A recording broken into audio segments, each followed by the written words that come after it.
Hello दोस्तों, जोहार, नमस्कार, प्रणाम, सत श्री अकाल, अस्सलामो अलैकुम, आदाब। कैसे हैं आप सब? उम्मीद है आप अच्छे होंगे।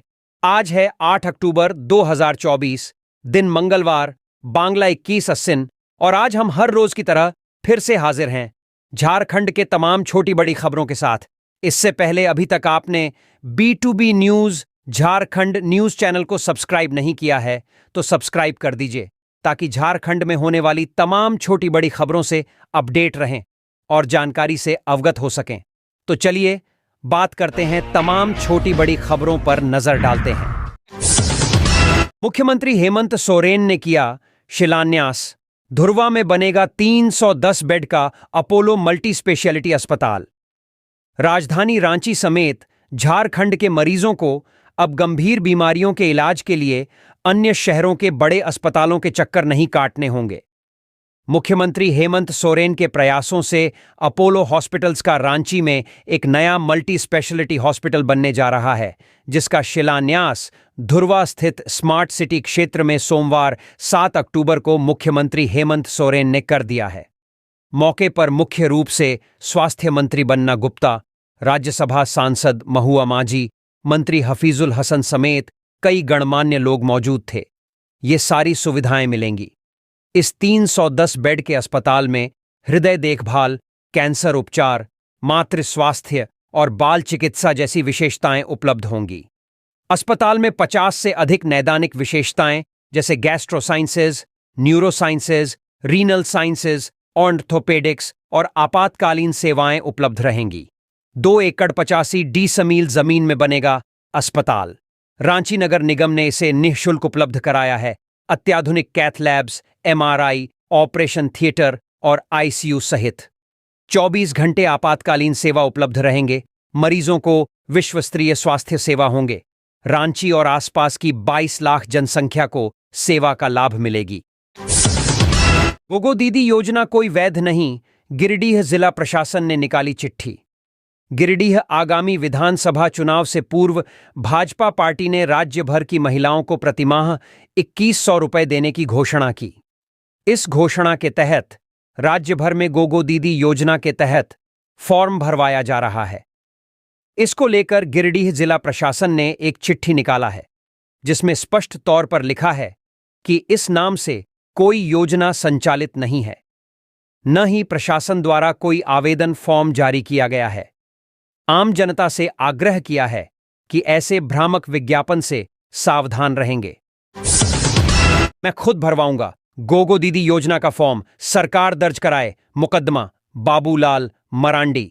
चुनाव आयोग द्वारा राज्य में चुनाव आचार संहिता लागू होने के पूर्व ही मुख्यमंत्री हेमंत सोरेन द्वारा जिला पदाधिकारियों को अपने एक्स हैंडल से दिए गए निर्देश पर भाजपा प्रदेश अध्यक्ष एवं पूर्व मुख्यमंत्री बाबूलाल मरांडी ने कड़ी प्रतिक्रिया दी है।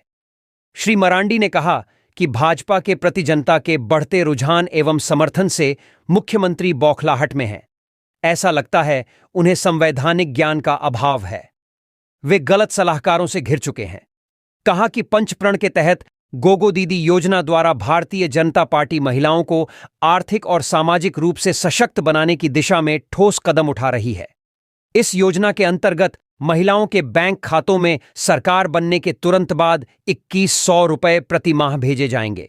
इसके लिए भाजपा कार्यकर्ता सक्रिय रूप से फॉर्म भरवा रहे हैं, ताकि महिलाओं को उनके अधिकार और सशक्तिकरण का लाभ मिल सके। कहा कि हेमंत सोरेन सरकार इस जन कल्याणकारी योजना को बाधित करने का हर संभव प्रयास कर रही है। भाजपा कार्यकर्ताओं को झूठे मुकदमों में फंसाया जा रहा है और तरह तरह से प्रताड़ित किया जा रहा है, ताकि वे अपने मिशन से पीछे हट जाएं। कहा कि मुख्यमंत्री हेमंत सोरेन जी को एक बार फिर से आगाह कर देना चाहता हूं कि आप चाहे जितने भी झूठे मुकदमे दर्ज करवा लें, हम भाजपा कार्यकर्ता आपके इन दमनकारी हथकंडों और गीदड़ भभकी से डरने वाले नहीं हैं। पहले भी आपने कई मुकदमे दर्ज कराए हैं, परंतु हम पीछे नहीं हटे और न ही हटेंगे। उन्होंने भारतीय जनता पार्टी के सभी कार्यकर्ताओं से अपील करते हुए कहा कि वे गोगो दीदी योजना के फॉर्म भरवाने के कार्य को हर घर तक पहुंचाएं। राज्य की महिलाओं के सशक्तिकरण और उनके उत्थान के लिए इस महत्वपूर्ण कार्य को पूरी निष्ठा और समर्पण के साथ करें। आपकी मेहनत से राज्य की महिलाएं सशक्त होंगी और उनका भविष्य उज्जवल होगा। कहा कि सभी कार्यकर्ता बंधुओं को आश्वस्त कर देना चाहता हूं कि मैं खुद भी स्वयं आप लोगों के साथ मिलकर अपनी माताओं बहनों के बीच जाकर उनकी उन्नति और प्रगति के लिए गोगो दीदी योजना का फॉर्म भरवाऊंगा। कहा कि भाजपा कार्यकर्ता महिला कल्याण के लिए हजारों केस मुकदमा लाठी गोली खाने को तैयार हैं। राज्य के प्रखंडों में तैनात बीडीओ के तबादले की तैयारी, आदेश जल्द। राज्य में बड़े पैमाने पर प्रखंड विकास पदाधिकारियों का स्थानांतरण, पदस्थापन की तैयारी चल रही है। ग्रामीण विकास विभाग स्थापना समिति की बैठक भी कर चुका है। इस बार विधायकों की अनुशंसा पर भी विचार किया गया है। वहीं 1 माह पहले मिले कार्मिक विभाग से राज्य प्रशासनिक सेवा के पदाधिकारियों की बीडीओ में पोस्टिंग की जाएगी। संभावना है कि मुख्यमंत्री की सहमति के बाद 1-2 दिनों में तबादला आदेश भी जारी कर दिया जाए। लगभग 125 से अधिक प्रखंड के बीडीओ बदले जाने की संभावना है। इधर चुनाव आयोग के दिशा निर्देश पर 3 साल से अधिक समय से जमे पदाधिकारी का भी तबादला होगा। बता दें कि ग्रामीण विकास विभाग ने 24 जुलाई 2024 की तिथि से एक तबादला अधिसूचना जारी की थी, जिसके जरिए 61 पदाधिकारी का स्थानांतरण, पदस्थापन किया गया था। इस तबादले का कई स्तर पर विरोध हुआ था, नियमों की अनदेखी का भी आरोप लगा था। वहीं सत्ता पक्ष के विधायकों ने भी इस पर नाराजगी जताई थी। इसके बाद विभागीय के आदेश पर 26 जुलाई को आदेश निकालकर उक्त तबादला अधिसूचना को स्थगित कर दिया गया था। अब फिर से नए सिरे स्थानांतरण, पदस्थापन की तैयारी की जा रही है। ट्रांसपोर्ट नगर फेज 2 बनने से पूरे 50 एकड़ जमीन में मिलेगी लॉजिस्टिक सुविधा। झारखंड का पहला ट्रांसपोर्ट नगर फेज 1 पर वाहनों का आवागमन, ठहराव कुछ दिन में शुरू हो जाएगी। सीएम हेमंत सोरेन द्वारा उद्घाटन करने के बाद इसमें भारी वाहन व मालवाहक वाहन प्रतिदिन परिचालन शुरू कराने पर काम चल रहा है। यहीं से अब रांची व आसपास के स्थानों में छोटे परिवहनों से गुड्स का परिवहन भी होना आरंभ होगा। राजधानी रांची व पूरे राज्य का यह पहला ट्रांसपोर्ट नगर है, जिसे 40 एकड़ 68 डिसमिल जमीन परिसर में बनाया गया है। झुड़को ने इसके शिलान्यास के साथ ही ट्रांसपोर्ट नगर फेज 2 पर भी काम प्रारंभ कर दिया है। इसे करीब 10 एकड़ भूमि में बनाया जा रहा है। 18 माह में इसे बनाने का लक्ष्य रखा गया है। इसके बनने के बाद रांची के सुकुरहुटू में 50 एकड़ परिसर में ट्रांसपोर्ट नगर बन जाएगा, जिसमें तमाम तरह की लॉजिस्टिक सुविधाएं मालवाहक वाहनों व व्यवसायियों को मिलेगी। इसमें वेयर हाउस भी बनाए जा रहे हैं। नगर विकास सचिव सुनील कुमार ने परिसर का विगत दिनों जायजा लिया था। सचिव ने निर्देश दिया कि उद्घाटन के अवसर पर यहां आने वाले नागरिकों का पूरा ख्याल रखा जाए, किसी को कोई तकलीफ नहीं हो, इसका ख्याल रखा जाए। ऐसा बनाया गया है ट्रांसपोर्ट नगर फेज 1। योजना की लागत 113 करोड़ 24 लाख रुपए। कुल क्षेत्रफल 40 एकड़ 68 डिसमिल। निर्माण अवधि 24 माह। भारी मालवाहकों की पार्किंग, 424 वाहन, 3400 एवं 6100 वर्ग मीटर के 2 वेयर हाउस, 120 टन क्षमता के 2 धर्मकांटा, वाहनों के रखरखाव एवं मरम्मत के लिए सर्विस स्टेशन, 17 कमर्शियल दुकानें, ट्रांसपोर्टरों के लिए 16 ऑफिस, प्राथमिक स्वास्थ्य केंद्र, चालक एवं उपचालक के विश्राम के लिए 360 बेड की डॉर्मेट्री, मनोरंजन केंद्र एवं food plaza, G+3 integrated building आदि है। ऐसा बन रहा है ट्रांसपोर्ट नगर फेज 2। योजना की लागत 57 करोड़ 82 लाख रुपए। कुल क्षेत्रफल 9 एकड़ 12 डिसमिल। निर्माण की अवधि 18 माह। 14 मीटर लंबाई वाले भारी वाहनों की पार्किंग क्षमता 256।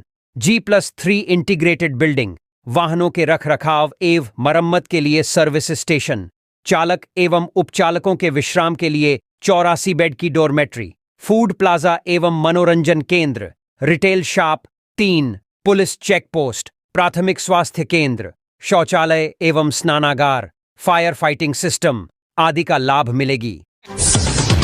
2006 से बंद पड़े डकरा खलारी के केंद्रीय विद्यालय में अगले सत्र से शुरू होगी पढ़ाई। संजय सेठ।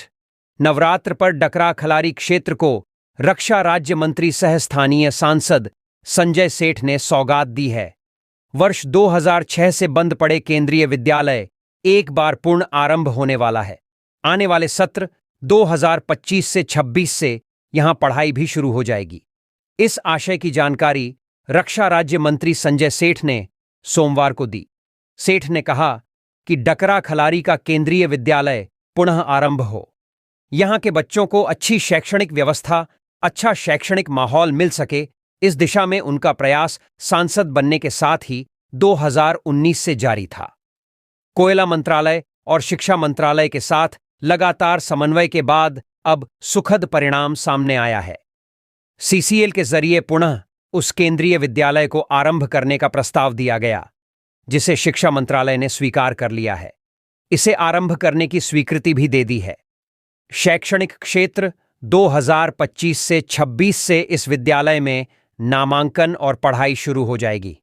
केंद्रीय मंत्री ने कहा कि वर्तमान समय में केंद्रीय विद्यालय के पुराने भवन को ही जीर्णोद्धार किया जाएगा।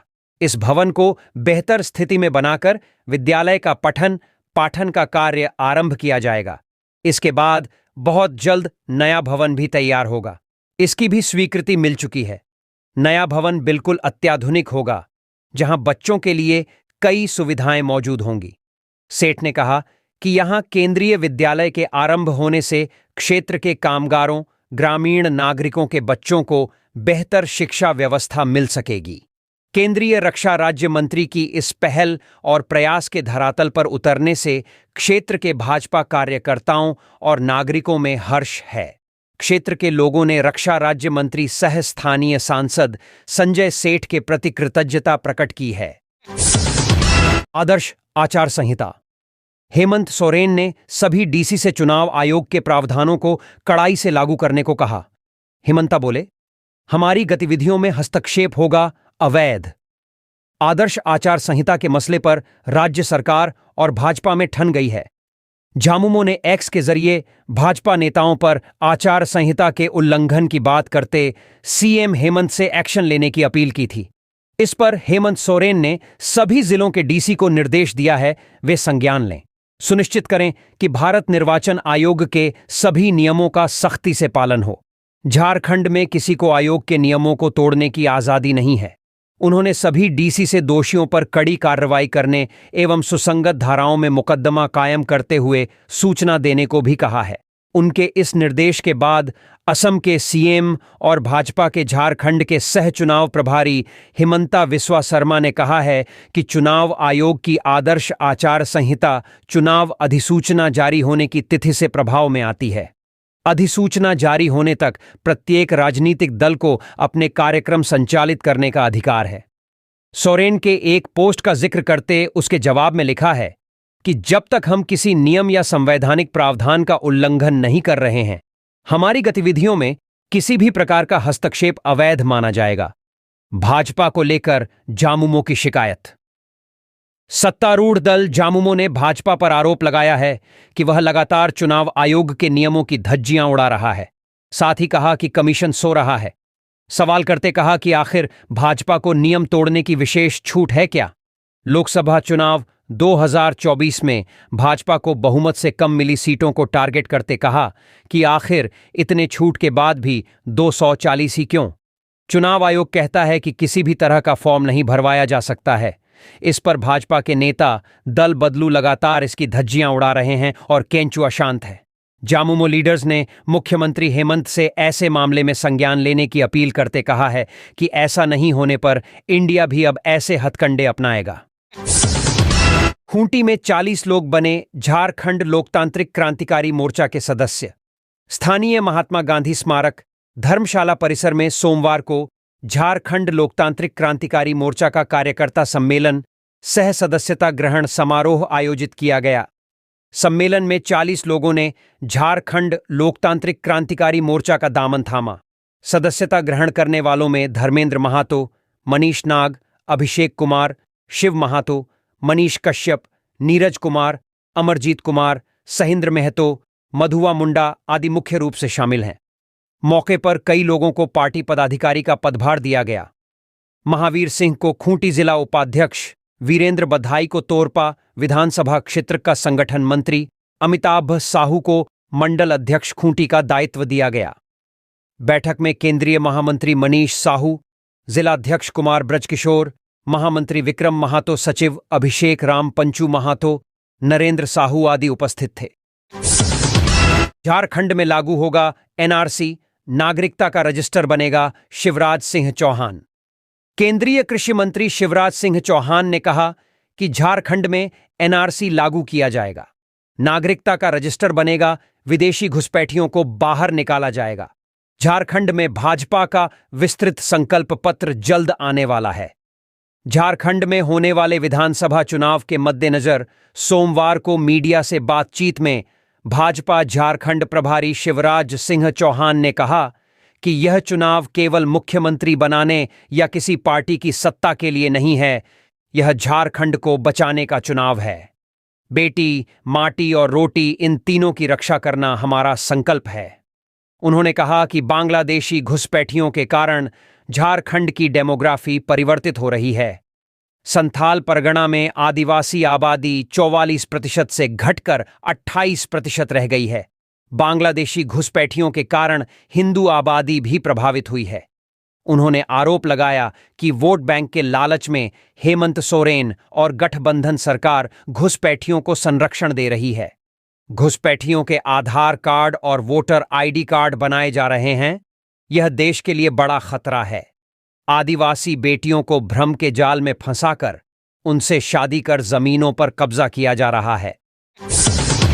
रामगढ़ में 13 पुलिस पदाधिकारियों के तबादले।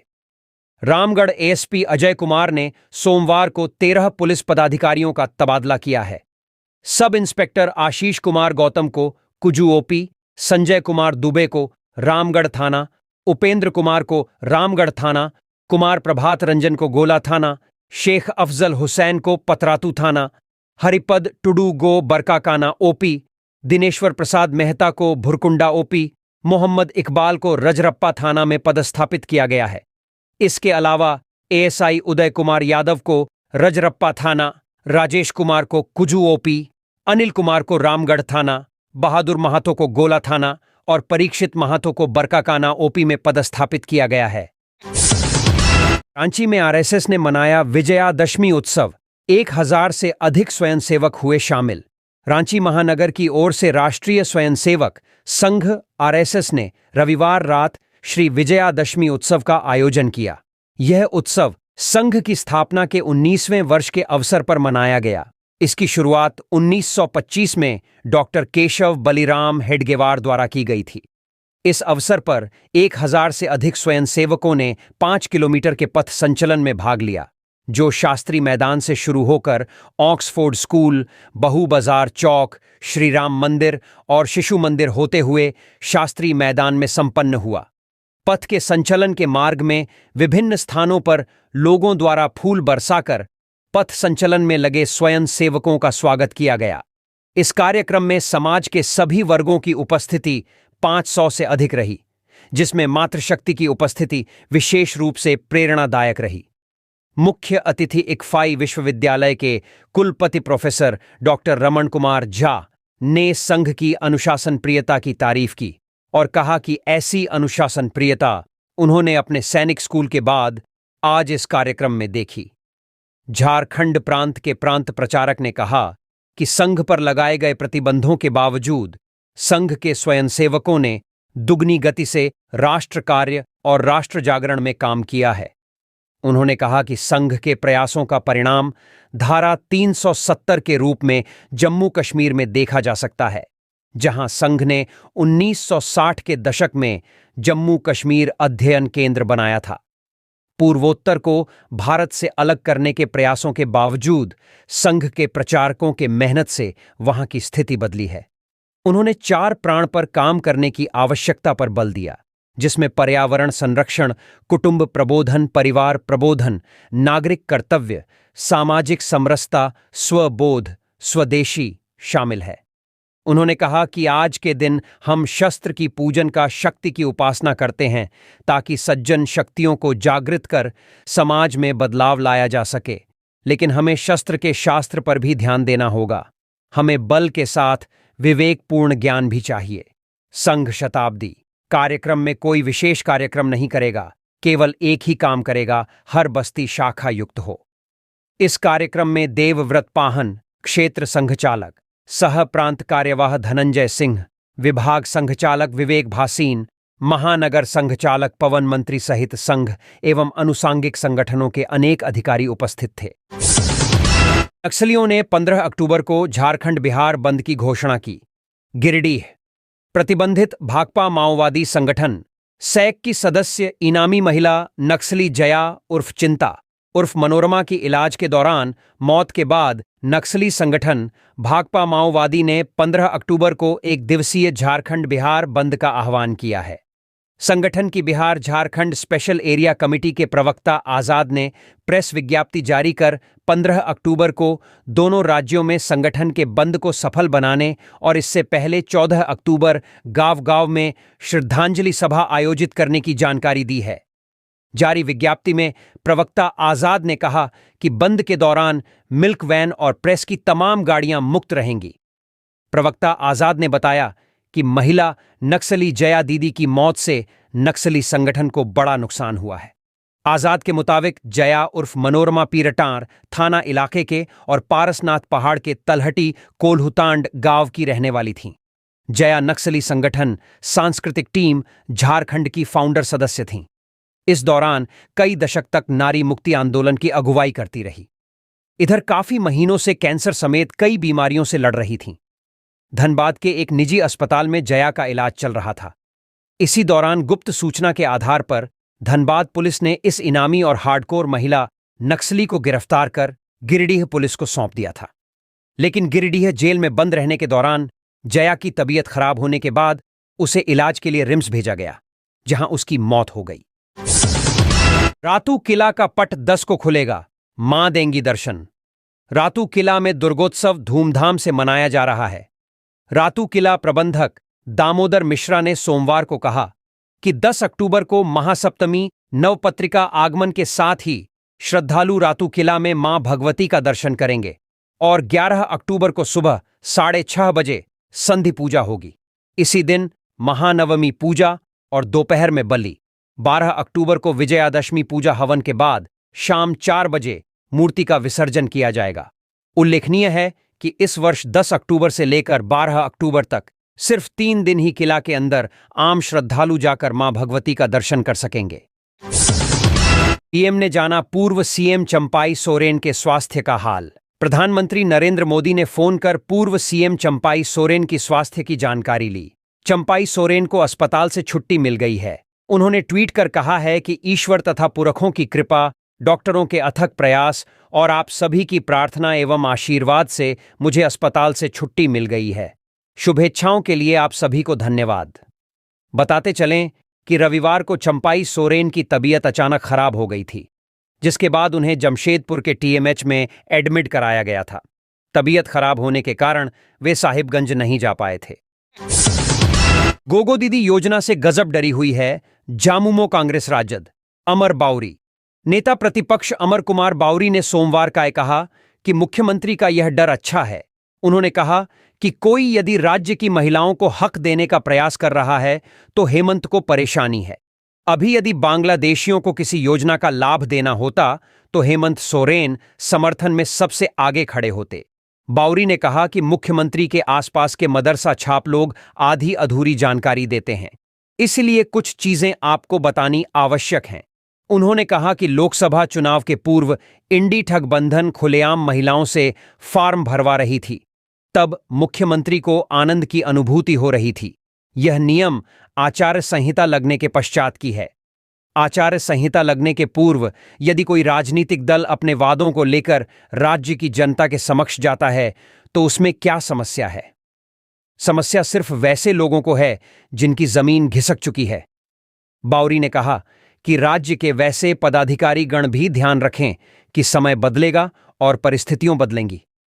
ऐसा कोई कार्य न करें कि आप पर एक राजनीतिक दल का कार्यकर्ता होने का मोहर लग जाए और भविष्य में परेशानियां खड़ी हों। राज्य में भाजपा नेतृत्व की सरकार आएगी और राज्य की हर महिला को महीने की 11 तारीख को 2100 रुपये दिए जाएंगे। इसे कोई भी कुंठित मानसिकता नहीं रोक सकती। हेमंत की योजनाओं को भाजपा की पीआईएल गैंग रोक लगा रही। कल्पना सोरेन। मनिया सम्मान यात्रा सहसभा का आयोजन सोमवार को प्रखंड के आदर गांव में किया गया। कार्यक्रम में कृषि मंत्री दीपिका सिंह पांडेय, महिला बाल विकास मंत्री बेबी देवी और गांडेय विधायक कल्पना सोरेन मुख्य रूप से शामिल हुई। जहां मंत्री दीपिका सिंह पांडे ने गोगो दीदी योजना की खामियों को बताते हुए कहा कि भाजपा वाले प्रदेश की भोली भाली महिलाओं को ठगने का काम कर रहे हैं। जैसे 15 लाख रुपए आपके खाता में नहीं आए, ठीक उसी तरह गोगो दीदी योजना के नाम से भरे जाने वाला फॉर्म को कचरे के डब्बे में डाल दिया जाएगा। वहीं मौजूद गांडेय विधायक कल्पना सोरेन ने सभा में मौजूद लोगों को मैया सम्मान योजना के उद्देश्य को बताते हुए कहा कि हमारे प्रदेश की आधी आबादी को 12,000 रुपए प्रतिवर्ष सीएम हेमंत सोरेन द्वारा दिया जा रहा है। ऐसा पहली बार हुआ है कि हमारी प्रदेश की महिलाओं को उनके हक का सम्मान देने का काम प्रदेश में हुआ है। यह मुख्यमंत्री हेमंत सोरेन के दूरगामी सोच का ही परिणाम है कि आज महिलाओं को 12,000 रुपये प्रतिवर्ष देकर उन्हें उचित सम्मान देने का काम हो रहा है। साथ ही बीजेपी पर तंज करते हुए कल्पना सोरेन ने पूछा कि आज तक बीजेपी वालों ने हमारी झारखंड की महिलाओं के लिए क्यों नहीं सोचा। यहां तक कि हमारे सीएम जब भी प्रदेश की जनता के लिए बेहतर योजना लेकर आते हैं तो विरोधियों की पीआईएल गैंग द्वारा पीआईएल लगाकर जनता के हित वाली योजनाओं को धरातल पर उतारने से रोकने का प्रयास किया जाता है। लेकिन हमारे सीएम हेमंत सोरेन इन विरोधियों का जनता के बीच बेहतर योजना लाकर करारा जवाब देने का काम कर रहे हैं।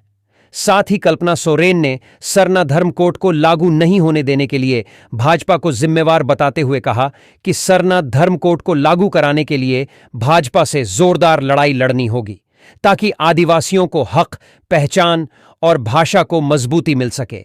श्रीमती सोरेन सभा में मौजूद लोगों को हेमंत सोरेन की जेल जाने वाली बात को बताते हुए कहा कि भाजपा वाले षड्यंत्र के तहत झूठे केस में हमारे मुख्यमंत्री हेमंत सोरेन को जेल में डालने का काम किया।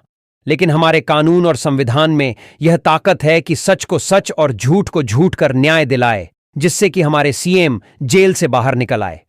साथ ही इसका परिणाम यह हुआ कि बीते लोकसभा चुनाव में इस क्षेत्र की 5 लोकसभा सीट को महागठबंधन की झोली में डालकर प्रदेश की जनता ने भाजपा को उचित जवाब देने का काम किया।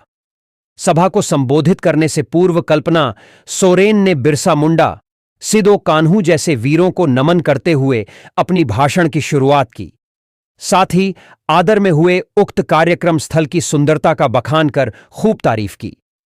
इस मौके पर प्रदेश महिला कांग्रेस की उपाध्यक्ष बॉबी भगत, प्रमुख सविता देवी, वरिष्ठ कांग्रेसी कृष्णा कुमार लोहरा, गुमला उपायुक्त कर्ण सत्यार्थी, घाघरा बीडीओ दिनेश कुमार, अंचल अधिकारी आशीष कुमार मंडल, थाना प्रभारी तरुण कुमार, पशुपालन प्राधिकारी सीमा एक्का, शिक्षा विभाग की बीपीओ पुष्पा टोप्पो सहित प्रखंड प्रशासन पुलिस के जवान सहित ग्रामीण मौजूद थे। सिसई विधायक जिग्गा सुसारण होरो ने कहा कि केंद्र की मोदी सरकार ने पीएम आवास योजना को रोक दिया, इसीलिए हमने प्रदेश की बेघर जनता के लिए अबुआ आवास योजना लेकर आए और बेघर या कच्चे मकान वाले जनता को 3 कमरे का पक्का मकान देने का काम किया। वहीं गुमला के विधायक भूषण तिर्की ने कहा, आज कल्पना सोरेन हमारे बीच उपस्थित हैं। हमारे प्रदेश के मुख्यमंत्री हेमंत सोरेन की धर्मपत्नी के नाते यह देखने आए कि मनिया सम्मान योजना से आखिर हमारी माताएं प्रसन्न हैं ना, और आप सबों की भरपूर उपस्थिति और चेहरे पर मुस्कुराहट से लाया गया कि मैया सम्मान योजना सफल है। भाजपा पर आरोप लगाते हुए कहा कि उनके पेट में दर्द हो रहा है कि वे झारखंड के डेमोग्राफी को चेंज नहीं कर पा रहे हैं। ईडी की चार्जशीट में नहीं आएगा नाम बताकर वसूल लिए 7 करोड़, रांची पुलिस कर रही मामले की जांच। राजधानी में प्रवर्तन निदेशालय ईडी जमीन से जुड़े मामले की जांच कर रही है। रांची जिला के कई सीओ और जमीन कारोबार से जुड़े लोगों का नाम ईडी की सूची में है। इसके बावजूद उन लोगों से करोड़ों की वसूली ईडी को मैनेज करने के नाम पर हुई है। करीब 7 करोड़ की वसूली हुई है। ईडी के नाम पर पैसा वसूलने का आरोप एक तथाकथित अधिवक्ता पर है। बताया जाता है कि उस अधिवक्ता का नाम सुजीत कुमार है। इस मामले में सुजीत कुमार के खिलाफ पंडरा थाना में शिकायत दर्ज हुई है। वहीं दूसरी ओर यह भी सूचना है कि अधिवक्ता की ओर से भी शिकायत हुई है। पंडरा पुलिस पूरे मामले की जांच कर रही है। वसूली के बाद भी चार्जशीट में आ गया नाम। पुलिस के अनुसार ईडी जमीन से जुड़े मामले की जांच कर रही है। ईडी की चार्जशीट में कई सीओ और जमीन कारोबारियों का नाम नहीं होने के एवज में पैसों की वसूली हुई है। हालांकि इसका खुलासा उस वक्त हुआ जब पैसा देने के बाद भी चार्जशीट में सभी लोगों का नाम आ गया। इसके बाद पीड़ित ने आरोपी के खिलाफ लिखित शिकायत पंडरा थाना में की है। कोर्रा थाना में दुर्गा पूजा को लेकर शांति समिति की बैठक। हजारीबाग कोर्रा थाना हजारीबाग में थाना इंचार्ज शमशेर बहादुर के नेतृत्व में नवरात्र दुर्गा पूजा को लेकर एक महत्वपूर्ण शांति समिति की बैठक आयोजित की गई। इस बैठक में थाना क्षेत्र के प्रबुद्ध जन, पार्षद और स्थानीय जनता ने भाग लिया और इस त्योहार को शांतिपूर्ण ढंग से मनाने के लिए अहम सुझाव दिए। थाना इंचार्ज शमशेर बहादुर ने बैठक में बताया कि इस बार दुर्गा पूजा का त्योहार भयमुक्त माहौल में मनाया जाएगा। उन्होंने कहा कि शरारती तत्वों पर पुलिस की नजर रहेगी और उन्हें किसी भी तरह की गतिविधि करने की अनुमति नहीं दी जाएगी। इस बार ज्यादातर डीजे पर प्रतिबंध लगाया गया है ताकि शांति बनाए रखी जा सके। बैठक में सभी उपस्थित जनों ने एकजुटता और सामूहिक प्रयासों पर जोर दिया ताकि त्योहार का आयोजन सुरक्षित और आनंददायी हो सके। स्थानीय समुदाय ने पुलिस प्रशासन के साथ मिलकर शांति और सद्भावना बनाए रखने का आश्वासन दिया। अवैध बालू के साथ 3 ट्रैक्टर जब्त।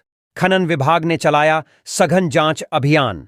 बोकारो जिले में अवैध खनन और परिवहन पर नकेल कसने के लिए जिला उपायुक्त विजया जाधव के निर्देश पर सघन जांच अभियान चलाया गया। इस अभियान का नेतृत्व जिला खनन पदाधिकारी रविकुमार सिंह ने किया। पेटरवाड़ थाना क्षेत्र में स्थित भारत पेट्रोलियम पेट्रोल पंप के सामने पेटरवाड़ दांतू मुख्य सड़क पर जांच के दौरान 3 ट्रैक्टर बिना परिवहन चालान के बालू ले जाते हुए पकड़े गए। इन ट्रैक्टरों को जब्त कर पेटरवाड़ थाना को सौंप दिया गया और संबंधित मामले में प्राथमिकी दर्ज की गई। इस अभियान में खान निरीक्षक जितेंद्र कुमार, सीताराम टुडू और पुलिस बल भी शामिल थे। पुलिस पब्लिक भिड़ंत, पथराव, लाठीचार्ज। झारखंड के गढ़वा जिले के मेराल थाना क्षेत्र के बाना गांव में देर रात पुलिस और स्थानीय ग्रामीणों के बीच झड़प हो गई। इस घटना में ग्रामीणों ने पुलिस पर पत्थरबाजी की, जिसके कारण कई पुलिसकर्मी घायल हो गए। जवाब में पुलिस ने लाठीचार्ज किया, जिससे गुस्साए ग्रामीणों ने सड़क जाम कर दिया और राष्ट्रीय राजमार्ग 75 पर लंबा जाम लग गया। जानकारी के अनुसार मेराल थाना के पेट्रोलिंग पार्टी द्वारा देर रात 2 स्थानीय युवकों के साथ मारपीट की गई थी, जिसके विरोध में ग्रामीणों ने प्रदर्शन किया। पुलिस की कार्रवाई के खिलाफ ग्रामीणों ने NH 75 को जाम कर दिया। इस बीच पलामू सांसद बीडी राम की घटनास्थल पर आने की सूचना मिली, लेकिन पुलिस ने उन्हें रास्ते से ही वापस कर दिया क्योंकि ग्रामीणों का गुस्सा बढ़ रहा था। ग्रामीण चाहते थे कि सांसद पुलिस के उच्च अधिकारियों से बात करें और बिना वजह युवकों के साथ मारपीट करने वाले पुलिसकर्मी के खिलाफ कार्रवाई की जाए। सड़क जाम की सूचना मिलने के बाद मुखिया पति सुरेंद्र गोस्वामी और थाना प्रभारी विष्णुकांत दलबल के साथ मौके पर पहुंचे और उग्र ग्रामीणों से वार्ता की। ग्रामीणों की मांग थी कि बिना कारण 2 युवकों के साथ की गई मारपीट के दोषी पुलिसकर्मी पर कार्रवाई की जाए। सिमडेगा में क्राइम मीटिंग। त्योहारों और विधानसभा चुनाव के लिए एसपी ने थाना प्रभारियों को दिए कई निर्देश। सिमडेगा एसपी कार्यालय के सभागार में एक महत्वपूर्ण क्राइम मीटिंग का आयोजन किया गया, जिसमें दुर्गा पूजा, दिवाली, छठ और आगामी विधानसभा चुनावों को लेकर चर्चा की गई। एसपी सौरभ ने सभी थाना प्रभारियों को सुरक्षा बढ़ाने और कानून व्यवस्था बनाए रखने के लिए आवश्यक दिशा निर्देश दिए। बता दें कि दुर्गा पूजा और अन्य त्योहारों के दौरान सुरक्षा व्यवस्था को सख्त करने के निर्देश दिए गए।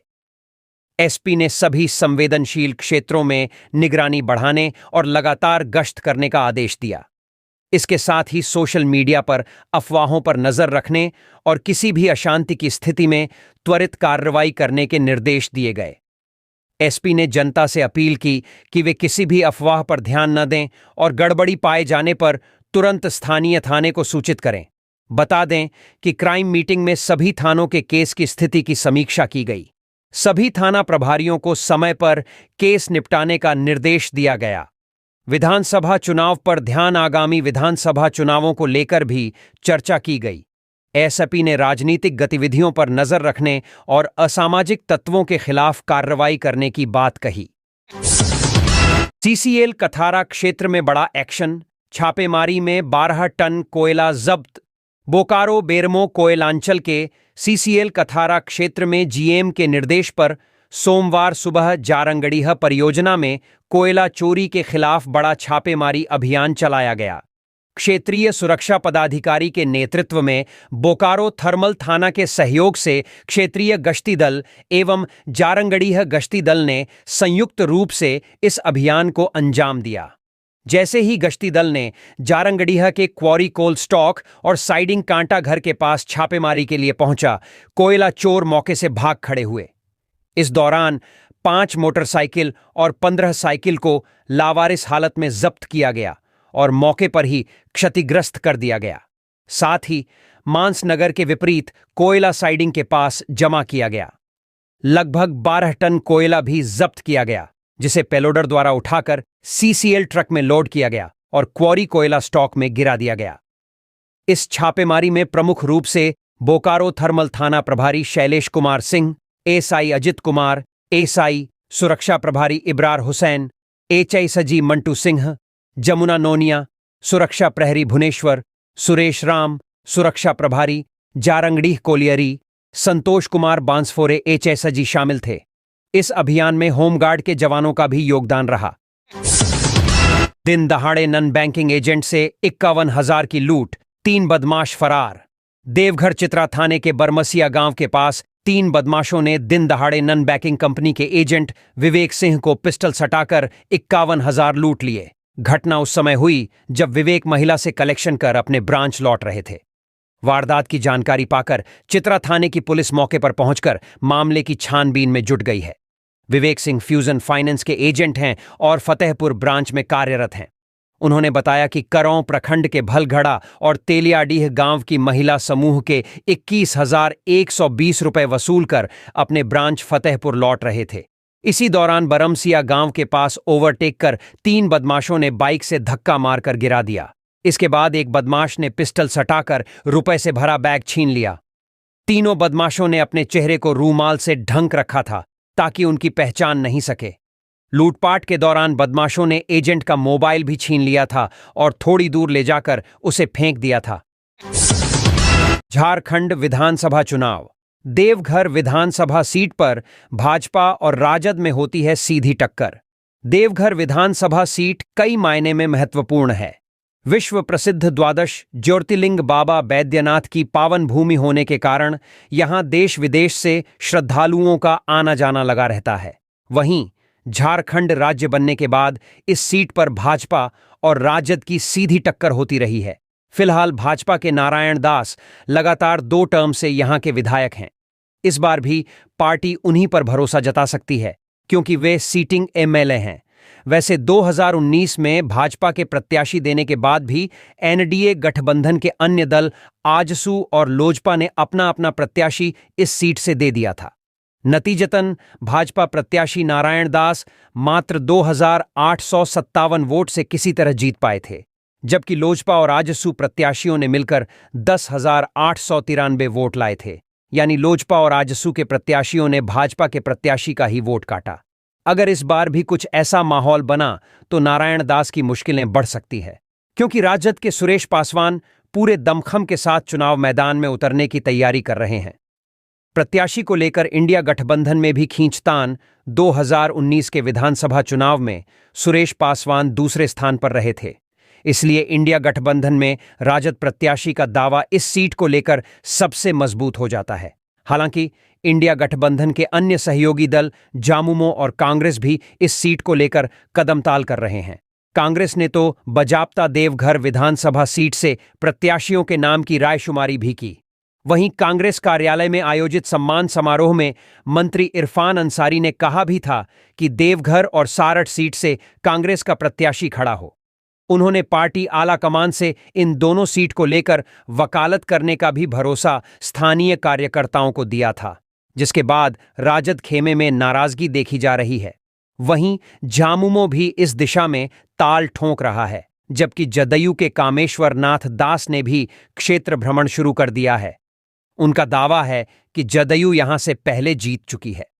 अगर पार्टी मौका दे तो भाग्य आजमा सकते हैं। हालांकि अब तक किसी पार्टी ने अपने उम्मीदवार की घोषणा नहीं की है। देवघर विधानसभा की सीट सुरक्षित एससी है, यानी से अनुसूचित जाति के उम्मीदवार ही चुनाव लड़ सकते हैं। झारखंड विधानसभा चुनाव।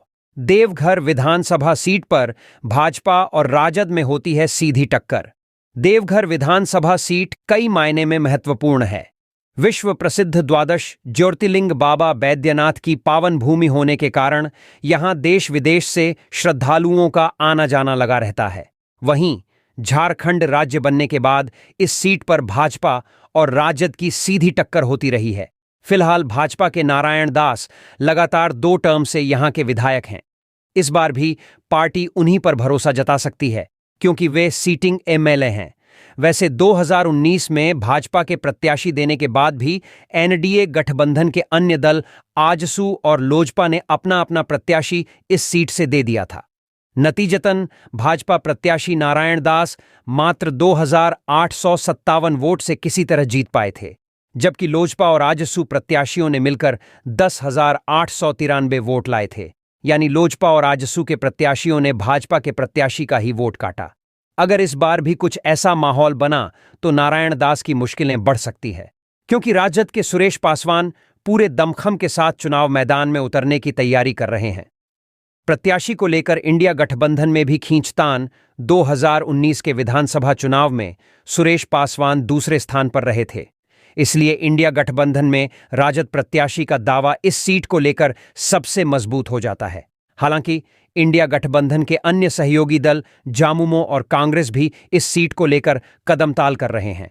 कांग्रेस ने तो बजाप्ता देवघर विधानसभा सीट से प्रत्याशियों के नाम की रायशुमारी भी की।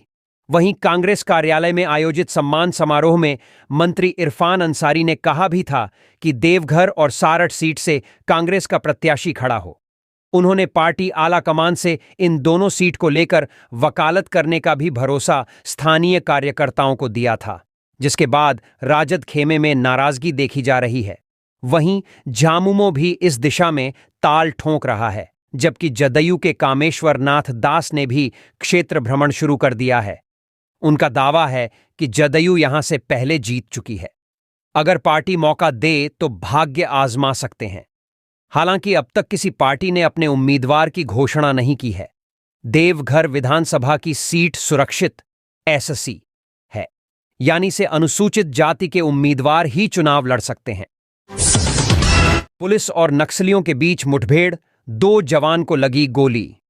लातेहार विधानसभा चुनाव से पूर्व राज्य के नक्सल प्रभावित इलाके में लगातार अभियान चलाया जा रहा है।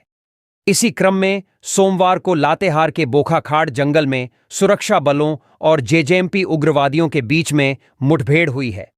इस घटना में 2 जवान घायल हो गए हैं। घायल दोनों जवान झारखंड जगुआर के हैं। करीब 100 राउंड गोलियां दोनों तरफ से चली हैं।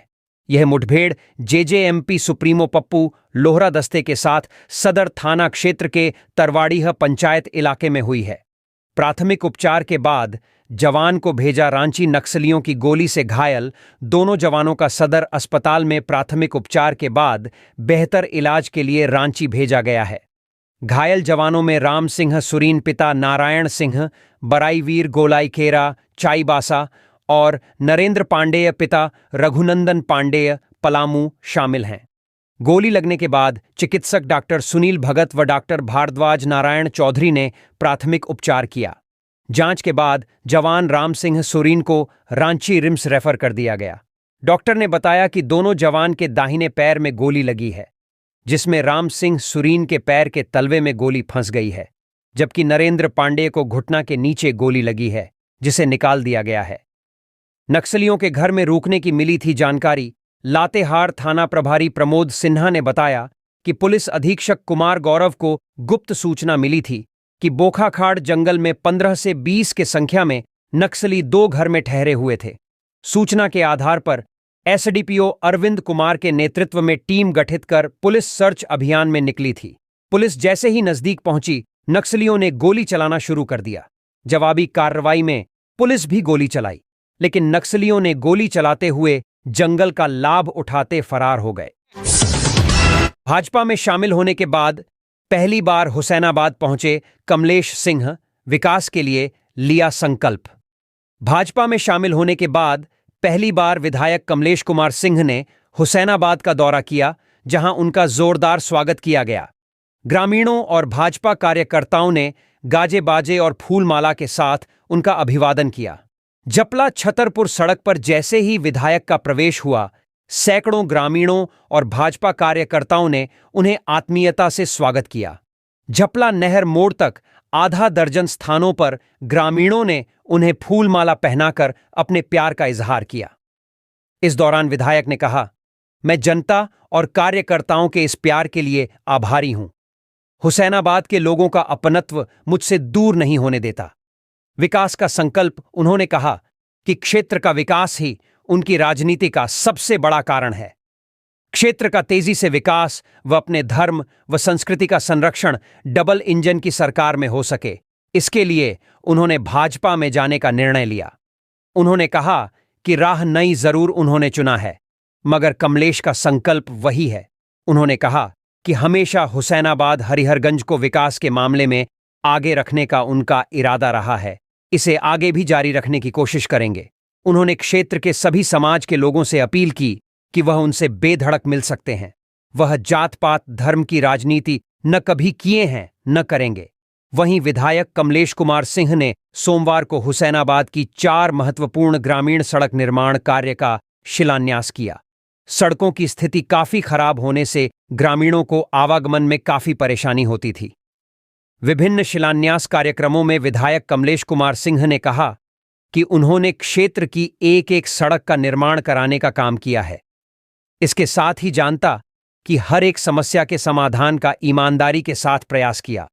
हो सकता है कुछ काम नहीं हो सके होंगे, मगर सड़क, स्वास्थ्य, शिक्षा के साथ साथ गली नाली, चबूतरा, विवाह मंडप आदि जनता की मांग पर पूरा करने का काम किया है। उन्होंने कहा कि हरिहरगंज हुसैनाबाद की जनता उनके परिवार के सदस्य हैं। उनकी समस्या का समाधान करना मेरा दायित्व है। उन्होंने बताया कि जिन सड़कों का शिलान्यास किया गया, उसमें जपला पथरा मुख्य पथ से लंगरकोट गांव होते हुए पथरा पथ तक, जपला पथरा मुख्य पथ से गांव खाप तक, सोनबरसा बरवाड़ी सबानो पथ व बाजारी बुधुआ से हरिजन टोला बुधुआ तक पथ निर्माण शामिल है। शिलान्यास कार्यक्रम में विधायक का फूल माला गाजा बाजा के साथ स्वागत किया गया। स्कूली बच्चों का अपहरण कर मोबाइल पैसा छिनतई गिरोह का खुलासा, जमशेदपुर पुलिस ने 8 को पकड़ा। जमशेदपुर बिष्टुपुर इलाके में स्कूली बच्चों का अपहरण कर जबरन मोबाइल पैसा छिनतई करने वाले गिरोह का जमशेदपुर पुलिस ने खुलासा किया है। पुलिस ने इस मामले में 8 लोगों को पकड़ा है, जिसमें 3 नाबालिग है। गिरफ्तार लोगों में विशाल कुमार, गोलू कुमार सिंह, आदित्य राज सिंह, पंकज कुमार और रवि कुमार शामिल है। सभी की उम्र 19 से 20 वर्ष है। उक्त जानकारी सिटी एएसपी रश्व गर्ग ने प्रेस वार्ता में पत्रकारों को दी। उन्होंने कहा कि काफी दिनों से यह सूचना पुलिस को मिल रही थी। यह घटना थोड़ा अलग था, तो पुलिस ने सीसीटीवी कैमरे की फुटेज से जांच शुरू की और धीरे धीरे पूरे गिरोह के सदस्यों को पकड़ा। जुबली पार्क से उठाकर आदित्यपुर पुल पार कर छोड़ता। सिटी एसपी ने कहा कि यह गिरोह अजीब तरीके से घटना को अंजाम देता था। गिरोह का सदस्य जुबली पार्क के पास से स्कूली बच्चों को मारपीट कर जबरन बाइक में बैठाता था। इसके बाद आदित्यपुर पुल पार कर मोबाइल और पैसा छीनता था। वहीं स्कूली बच्चे के मोबाइल से पैसा भी ट्रांसफर करवाता था। इसके बाद बच्चों को छोड़कर बाइकर्स फरार हो जाते थे। छत्तीसगढ़ में सुरक्षा बलों और नक्सलियों के बीच मुठभेड़, 30 नक्सली ढेर। छत्तीसगढ़ के नक्सल प्रभावित नारायणपुर और दंतेवाड़ा जिले की सीमा पर सुरक्षा बलों और नक्सलियों के बीच हुई मुठभेड़ में 40 नक्सलियों के मारे जाने की जानकारी मिल रही है। पुलिस अधिकारियों ने बताया कि नक्सलियों की उपस्थिति की सूचना मिलने पर सुरक्षा बल के जवानों को नक्सल विरोधी अभियान के लिए रवाना किया गया था। मुठभेड़ में 28 नक्सलियों के शव बरामद कर लिए गए हैं, लेकिन अभी भी मुठभेड़ जारी है। रात होने के कारण पुलिस यह स्पष्ट नहीं कर पा रही है कि कुल कितने नक्सली मारे गए हैं, लेकिन सूत्रों के अनुसार मृतकों की संख्या 40 से अधिक हो सकती है। पूरे इलाके में सर्चिंग जारी है और मौके से बड़ी संख्या में ऑटोमेटिक हथियार भी बरामद किए गए हैं। मुख्यमंत्री हेमंत सोरेन ने मॉब लिंचिंग और उत्पाद सिपाही परीक्षा पीड़ित परिवारों को दी आर्थिक मदद। झारखंड मंत्रालय के सभागार में मुख्यमंत्री हेमंत सोरेन ने मॉब लिंचिंग के 28 पीड़ितों और झारखंड उत्पाद सिपाही शारीरिक दक्षता परीक्षा के दौरान जान गंवाने वाले 15 युवाओं के परिजनों को 4,04,000 रुपए का चेक प्रदान किया। इसके अलावा एक घायल के आश्रित को 1 लाख रुपए की सहायता दी गई। कुल मिलाकर 1,82,00,000 रुपए का वितरण किया गया। मुख्यमंत्री ने इस अवसर पर गहरी संवेदना व्यक्त करते हुए कहा कि राज्य सरकार पीड़ित परिवारों की हर संभव मदद करेगी। उन्होंने कहा कि ये घटनाएं दुखद और दर्दनाक हैं। उन्होंने केंद्र सरकार से इस मामले की विस्तृत जांच की मांग की है। मुख्यमंत्री ने आश्वासन दिया कि सरकार पीड़ित परिवारों को आगे के जीवन में आर्थिक रूप से सशक्त बनाने के लिए विभिन्न योजनाओं के माध्यम से सहायता प्रदान करेगी। इस कार्यक्रम में मंत्री हफीजुल हसन, अपर मुख्य सचिव अविनाश कुमार और अन्य अधिकारी भी उपस्थित थे। इश्तियाक अहमद ने 41वें उप विकास आयुक्त के रूप में किया पदभार ग्रहण। हजारीबाग जिले के 41वें उप विकास आयुक्त के रूप में सोमवार को 39वें बैच के झारखंड प्रशासनिक सेवा के अधिकारी श्री इश्तियाक अहमद ने पदभार ग्रहण किया। इस दौरान उन्होंने सभी डीआरडीए व विकास शाखा के कर्मियों से परिचय प्राप्त किया। पदभार ग्रहण के उपरांत उन्होंने जिला ग्रामीण विकास अभिकरण की टीम व प्रखंड विकास पदाधिकारियों के साथ औपचारिक मुलाकात कर परिचय प्राप्त किया। उन्होंने कहा कि अबुआ आवास योजना सहित अन्य जन कल्याणकारी योजनाओं के लक्ष्य को प्राप्त करना और उसे धरातल पर उतारना मेरी प्राथमिकता रहेगी। उपायुक्त ने अनुकंपा के आधार पर अनुशंसित 3 अभ्यर्थियों को नियुक्ति पत्र सौंपा। हजारीबाग उपायुक्त श्रीमती नैन्सी सहाय ने सोमवार को अपने कार्यालय कक्ष में अनुकंपा के आधार पर अनुशंसित 3 अभ्यर्थियों को नियुक्ति पत्र सौंपा। ध्यातव्य हो कि विगत 20 सितंबर 2024 को आयोजित जिला अनुकंपा समिति की बैठक में अनुकंपा के आधार पर नियुक्ति हेतु अभ्यर्थियों का नाम अनुशंसित किया गया था। उपायुक्त श्रीमती नैन्सी सहाय ने वीरेंद्र कुमार, पिता स्वर्गीय सत्येंद्र राम, भूतपूर्व अनुसेवक, दीपक कुमार सिंह, माता स्वर्गीय आशा देवी, भूतपूर्व महिला कक्ष सेविका, गणेश कुमार यादव, पिता स्वर्गीय महादेव, बीट संख्या 3, 9 चौकीदार को नियुक्ति पत्र दिया। वीरेंद्र कुमार प्रखंड कार्यालय बड़का गांव में, दीपक कुमार सिंह अतिरिक्त प्राथमिक स्वास्थ्य केंद्र पदमा में और गणेश कुमार यादव बरही अंचल में अपनी सेवा देंगे। उपायुक्त ने नियुक्ति पत्र सौंपने के उपरांत तीनों अभ्यर्थियों को बधाई देते हुए सच्ची लगन व निष्ठापूर्वक अपने कार्यालय में सेवा देने के लिए प्रेरित किया। बेटी बचाओ बेटी पढ़ाओ योजना के तहत जागरूकता कार्यक्रम आयोजित। बेटी बचाओ बेटी पढ़ाओ योजना के अंतर्गत हजारीबाग जिले के 15 कस्तूरबा आवासीय बालिका विद्यालयों में अंतर्राष्ट्रीय बालिका दिवस के अवसर पर जागरूकता कार्यक्रम का आयोजन किया गया। यह कार्यक्रम 2 से 11 अक्टूबर 2024 तक चलने वाले 10 दिवसीय अभियान का हिस्सा है, जिसका उद्देश्य बालिकाओं को शिक्षा, पोषण, कानूनी अधिकार, चिकित्सा, देखभाल, महिलाओं के प्रति हिंसा और बाल विवाह जैसे मुद्दों पर जागरूक करना है। जिला समाज कल्याण पदाधिकारी श्रीमती शिप्रा सिन्हा ने बताया कि किशोरी बालिकाओं को अपने अधिकारों के प्रति जागरूक करने से समाज में भी सकारात्मक बदलाव आएगा। आज के कार्यक्रम में कस्तूरबा गांधी आवासीय बालिका विद्यालयों में विभिन्न महिला पर्यवेक्षिकाओं ने बालिकाओं को उनके अधिकारों और स्वास्थ्य से संबंधित जानकारी प्रदान की। इसके साथ ही बालिकाओं को सुरक्षा और लिंगानुपात सुधारने के लिए शपथ दिलाई गई। 4 अक्टूबर को भी कस्तूरबा गांधी बालिका आवासीय विद्यालय में भ्रूण हत्या, बाल विवाह और किशोरी सशक्तिकरण के विषय पर जागरूकता कार्यक्रम आयोजित किया गया था। इस प्रकार ये कार्यक्रम बालिकाओं को सशक्त बनाने और उनके अधिकारों के प्रति जागरूक करने के लिए महत्वपूर्ण कदम है। मुख्यमंत्री हेमंत सोरेन ने 3 पूजा पंडालों का किया उद्घाटन, दी शुभकामनाएं। मुख्यमंत्री हेमंत सोरेन ने सोमवार को शहर के 3 पूजा पंडालों का उद्घाटन किया। सीएम सबसे पहले खेलगांव चौक स्थित बांधगाड़ी गए, इसके बाद Ratu road RR sporting club और हरमू पंच मंदिर दुर्गा पूजा पंडाल का उद्घाटन किया। इस मौके पर सांसद डॉक्टर महुआ मांझी सीएम के साथ थीं। सीएम ने देवी दुर्गा के दरबार में शीश नवाकर समस्त झारखंड वासियों की सुख, समृद्धि, उन्नति, खुशहाली व उत्तम स्वास्थ्य की कामना की। धनबाद में दुर्गा पूजा को लेकर निरसा अनुमंडल क्षेत्र में निकाला गया फ्लैग मार्च।